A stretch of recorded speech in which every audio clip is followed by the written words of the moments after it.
The United States is imposing sanctions on UN Human Rights Council Special Rapporteur Francesca Albanese for her abuse of her role. Francesca Albanese has just been sanctioned by the US government. She's been documenting Israel's human rights violations over the last 3 years. While she doesn't represent the UN and has no formal authority, this has put her in a precarious position, not just with Israel, but its main ally, the United States. So what triggered the sanctions? Albanese had just published a report from companies profiting from the war in Gaza. The forever occupation has provided an optimal testing ground for arms manufacturers and big tech with little oversight and zero accountability, while investors, private and public institutions have profited handsomely.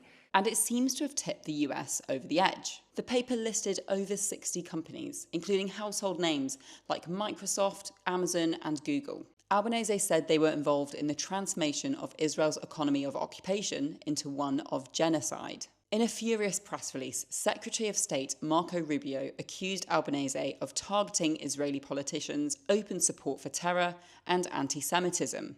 And in recent weeks, she also targeted U.S. companies in an unacceptable campaign of political and economic warfare. In other words, Albanese's reporting to expose the inner workings of the war on Gaza has left the US scrambling for punitive measures against an independent UN official. But it goes even deeper than that. In February, Trump issued another executive order, this time against anyone working with the ICC in their efforts to arrest Israeli politicians, including Benjamin Netanyahu and Yoav Gallant. And it's this executive order that is being used to target Albanese. So what do these sanctions really mean?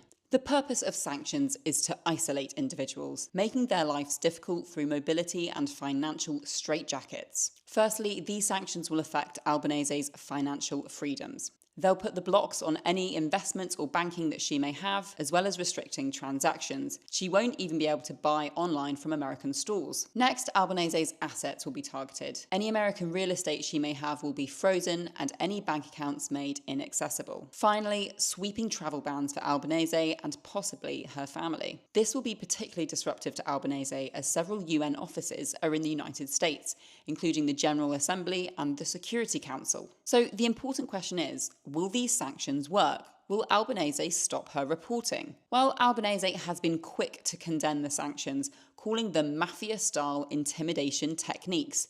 This is what she had to say to Middle East Eye. How is it going to affect you, your family, but your ability to work and continue to do your job? We shall see. We shall see. Of course, it's going to affect me, but you really have to believe me. It does matter. It does matter to me and to my family, and we will make sacrifices. We will do everything that it takes, and we will continue to do what we do to stand against the genocide. But what's also key here is that it's not the first time the US has sanctioned individuals for their work on Palestine. 4 ICC judges and ICC's chief prosecutor, Karim Khan, have already been sanctioned in US retaliation to the arrest warrants. So it seems Albanese is the latest target of a campaign protecting Israel. But as Francesca Albanese says, the system is cracking. The system is scared. The system is punching back.